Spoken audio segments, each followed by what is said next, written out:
Hi, so are you taking a progesterone or a progestin with your hormone therapy? Well, I'm going to explain what the different terms are for progesterone and progestin and why it might be important to know.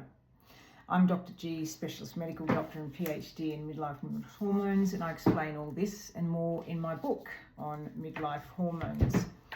So we have progesterone, which is the description of our human equivalent progesterone in the body.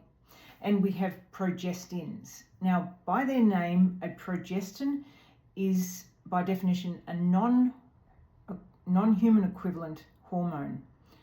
Both progesterone and progestins can be found in hormone therapy products, and they're both made in a laboratory, so they're both synthetic, and they're made from diosgenin, the plant sterol. So the term progestogen just encompasses both progesterone and progestins. So remember, progesterone is the term for human equivalent progesterone, and progestin is the term that we use to refer to the synthetic non-human equivalent hormones. And they have their uses. It's not always that we need to use a human equivalent progesterone. So let's go through that. If you're taking a patch with both estrogen and a progesterone or progestin, by definition it is a progestin.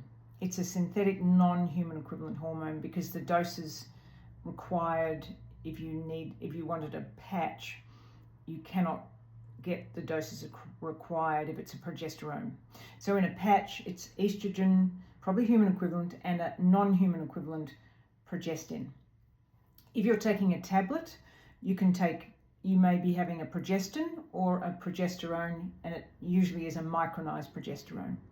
If you're taking a cream, they're usually, almost always, a compounded cream. And where does the compounding pharmacist get the progesterone? From a laboratory where it's synthetic from diosgenin.